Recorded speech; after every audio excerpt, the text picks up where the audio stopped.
T019/2017/2020, and Messrs. EAA internal number KEBS T057/2014-2015.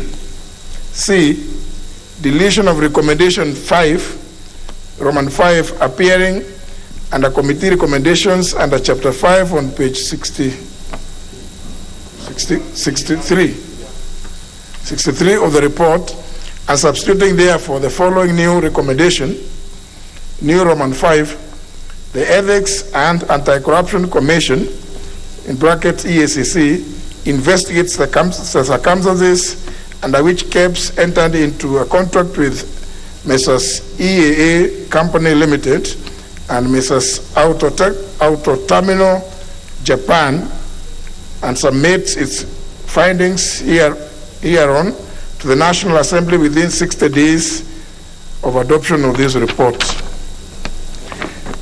Now, honourable members, I want to first of all get to understand there are some other proposed amendments. There is the proposed amendments by the Honourable Kaluma and the Honourable Manzo.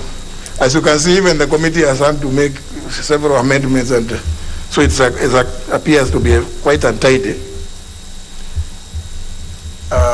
Of course, the House is at liberty to vote to make certain other recommendations. I'm just wondering, when you make a recommendation to an investigatory body like the Ethics and Anti-Corruption Commission, which is a constitutional commission, and tell them that within 60 days to report back to National Assembly, if they find somebody, there's a crime which has been committed, should they bring a report back to us to come and dance with it here? Or should they take it, forward it to the DPP to prosecute? So, I don't know, it's like this thing is not very well informed by, is it, why would you want, suppose we have just extended some motions here, with the Committee on Delegated Legislation, because they found themselves not able to do what they were supposed to have done, even within our own standing orders. The Honorable Koinange also under a similar situation on the question raised by the Honorable Raso. Now you are giving a constitutional body, a constitutional commission, 60 days and to report to you. I don't know. I thought they report annually. They give their annual reports to Parliament of what the work they have done. Investigations, they know the way they know where they take them. So I don't know. But it's obviously up to you, the House. You could easily be acting in vain and embarrass yourselves when you begin issuing this kind of. So it is possible that you can amend this to, so that you give them the latitude to investigate. When they bring their report to the House of the work they have done as they are required to do by their own act under the Constitution, then that's when you're able to interrogate them and take them on, even using your powers under Article 251. But now this is setting yourself up for some other interesting situation. But let me also get this in about this, the same thing, Honorable Kajuan.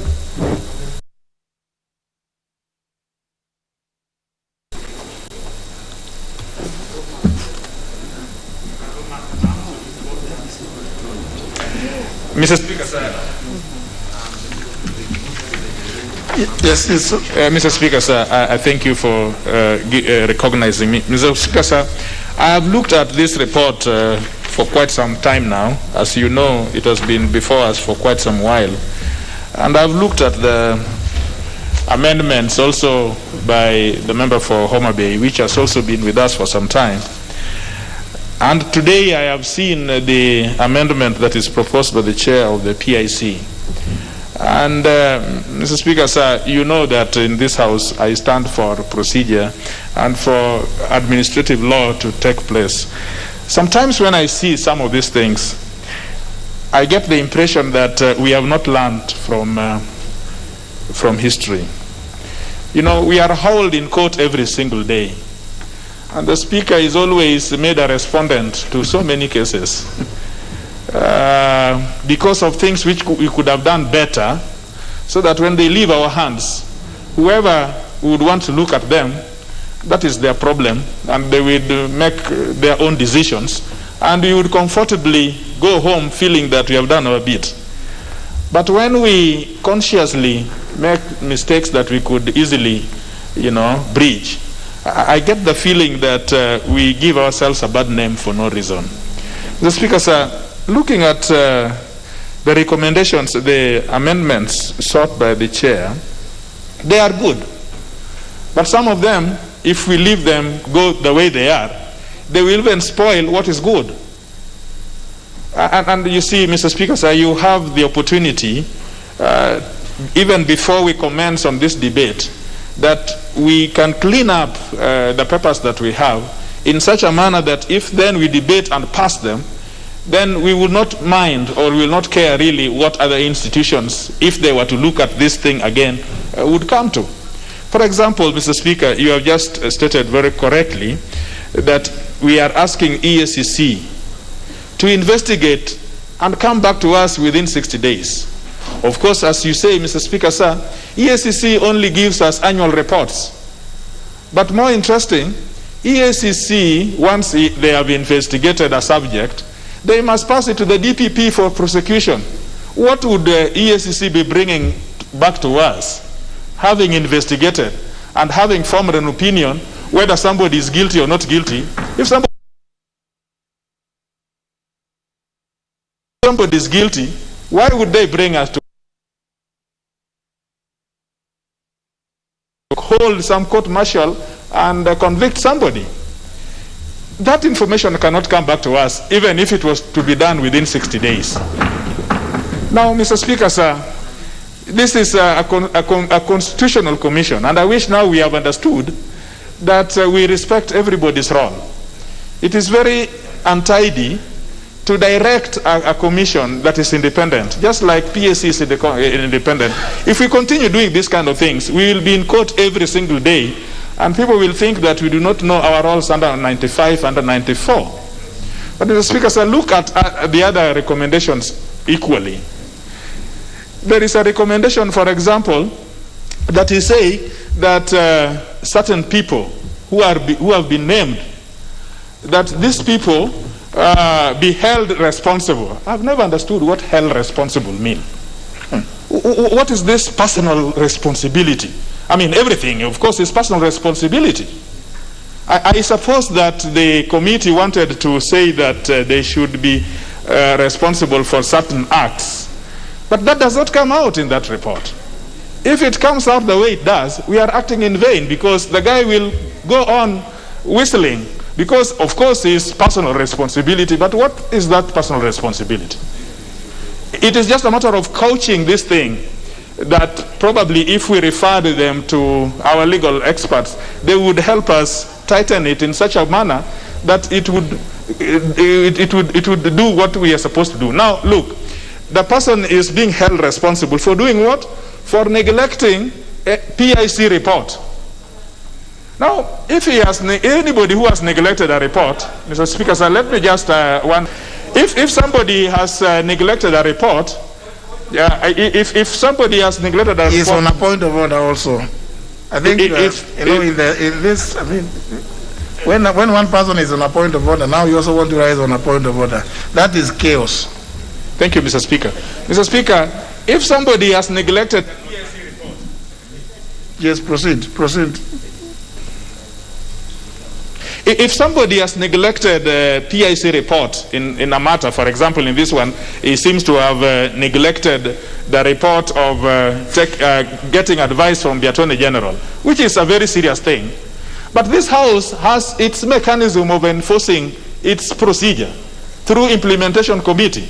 A person who a committee's report is not enforced the way we are doing. This is guillotine. The only way is to take him back to the committee on enforcement, so that he also gets another opportunity of saying, so why didn't you, or why did you ignore a report? if we go this way, it is guillotine and it is chaos, Mr. Speaker. But that is what that report is all about. Mr. Speaker, sir, there are several things which I would have demonstrated, but respectfully, Mr. Speaker, I urge you to either use your own, standing order number 1 and your own discretion, and something which will help all of us. We want to debate this thing. We don't want it to lose sight of it. It should come before us. Let us debate, and if we find these public officials culpable of something, we must say so, and we must get them responsible for what they are. But let us do something which makes us get them where they belong. Mr. Speaker, sir, I urge you to find that this is one of those motions which you can take back. Either send it back to the committee so that we tighten it up, or, Mr. Speaker, sir, make a determination as to whether the tenets of administrative law and fair rules of the game has been met. How can you, for example, want to debar somebody using rules which came to effect after the offenses have occurred? It cannot work ex post facto. The rules came into effect on some day. By the time these acts were said to have happened, those rules were not there. So now, under Article 50, Mr. Speaker, sir, you are very conversant with Article 50. How would you want to predate these actions and find somebody to be debarred on actions which were done when that thing was not law, Mr. Speaker? Mr. Speaker, sir, look at this. It is going to embarrass us. I think it can still be taken back to the committee. I think we still have experts, and I think we still have the will. When we return it to this House, it can be a missile which is guided, and a missile that will succeed in its purport. I thank you, Mr. Speaker. The issues being raised here are quite, I'm just looking at the, Honorable Abdul Samad, you are the mover of the report, and you have you should wait for now mover to reply if we ever get to that one. So you are almost you are nearly spent, because you see there's a point that has been raised by the Honorable Kajwang. There are some regulations that you are calling them for 2020. But the issues you are raising here about 2015, 2014, 2015. So, are you going to have this recommendation number 1, number B? Debarment proceedings using the public procurement and disposal regulations 2020 immediately, and you want them to be immediately.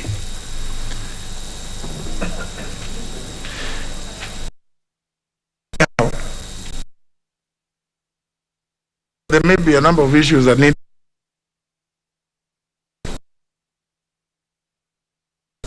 Honorable Shonwa.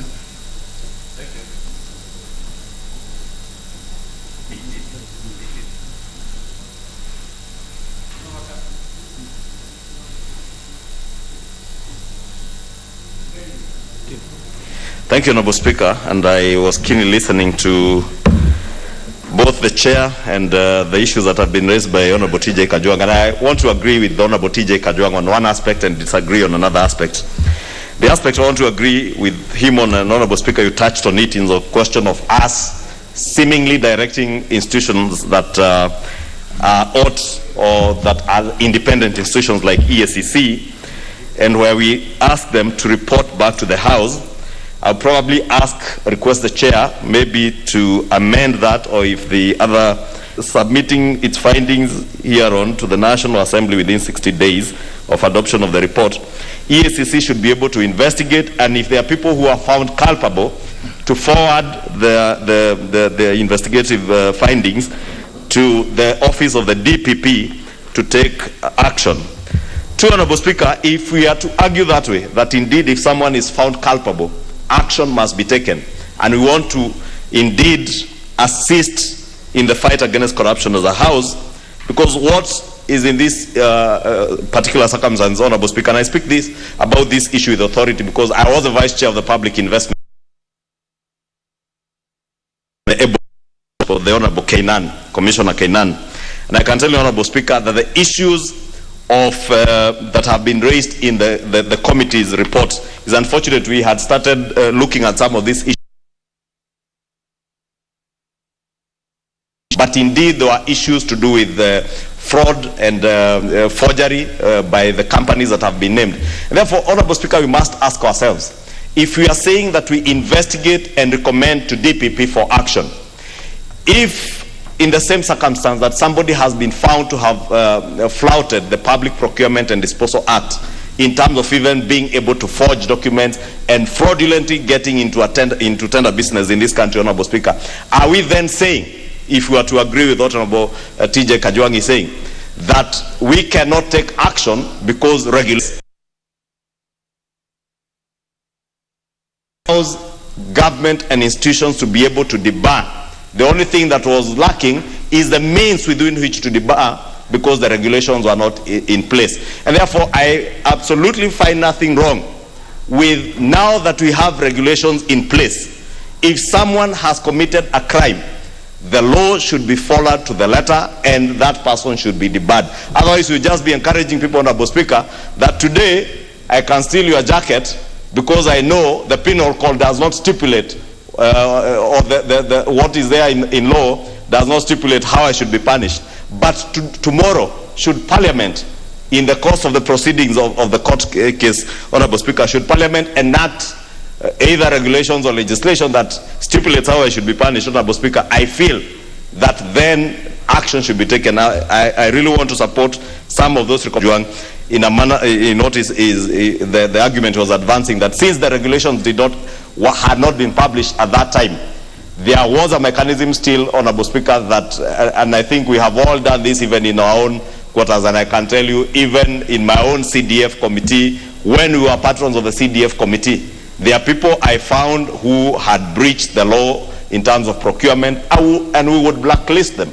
And what I think the committee is simply asking for is that anybody who has flouted the law, anybody who has engaged in forgery and fraud, then should be debarred from conducting business with the government of Kenya. Honorable Speaker, the World Bank and IMF, and they are very keen on what we do.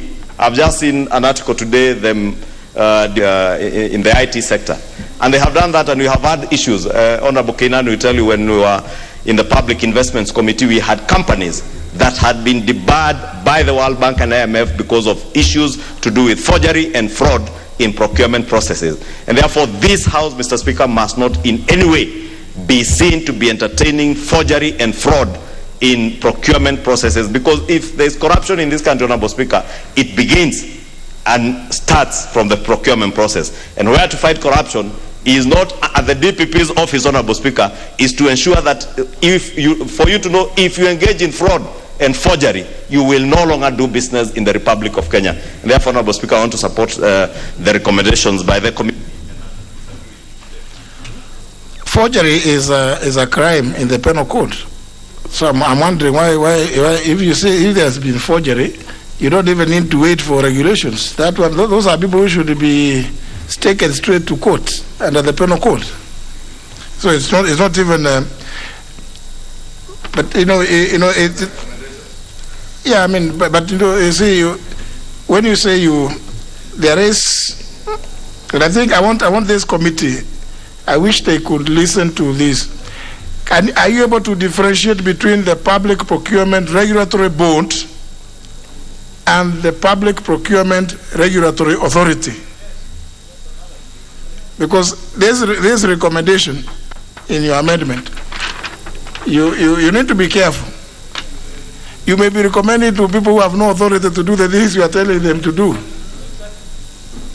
The authority is separate from the board.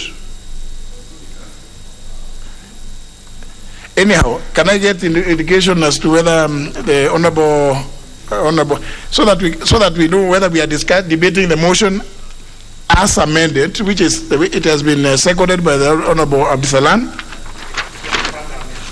If there are further amendments, we need to get them so that we'll know where we are. So let me get indication from the member for Member for Homa Bay, Honorable Kaluma.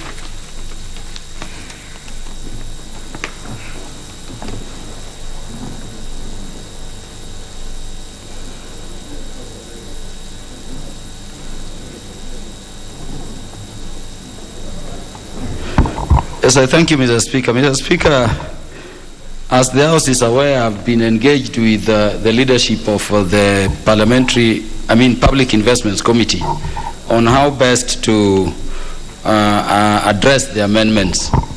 Mr. Speaker, in the course of those discussions, we realized that the Public Procurement and Asset Disposal Act and the Public Procurement Asset Regulations 2020, which the committee had recommended to be promulgated under their recommendation number 1, had just been gazetted and came into force. That, Mr. Speaker, necessitates that recommendation number 1 indeed be deleted, and I agree with the committee to that extent. Now, Speaker, that acknowledgement by the committee has some ramifications on recommendation number 2. Because then, Mr. Speaker, there is Regulation 21 and Regulation 22 of those Public Procurement and Asset Disposal Regulations 2020 dealing with the matter for debarment, how they are initiated, and how they should be proceeded with. Speaker, I did discuss this with the leadership of the committee, and essentially, I have no problem with the manner in which they they redrafted or redrew recommendation number 2. And I was only taking solace, Mr. Speaker, in the fact that a look at those regulations entitle whatever entity to be disbarred to some formalized hearing.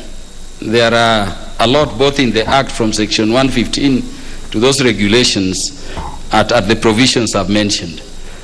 Speaker, I would not have a problem with that to that extent.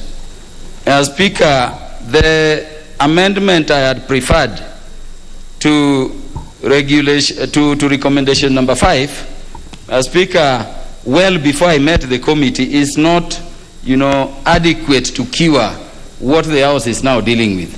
Well, Mr. Speaker, if you look at my amendment, you will note I'm still mentioning the DCI. When we had agreed we should single out a body which should appropriately investigate. And Mr. Speaker, when you look at the end of my own proposed amendment, I also fall short in the same manner that I'm also, proposing that the report of the committee, Mr. Speaker, comes back to the National Assembly. In our subsequent discussions with the chair of the committee, I had mentioned that this report, if it has to go anywhere, it should go to the Director of Public Prosecutions for appropriate action.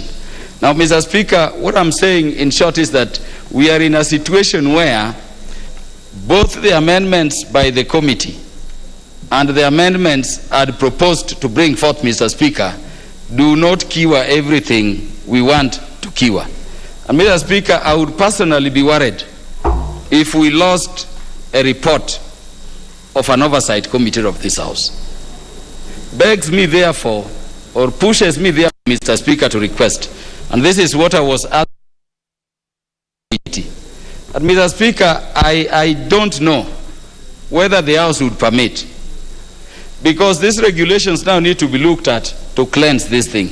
I don't know whether our pushing you to give directions on the lawfulness, constitutionality of this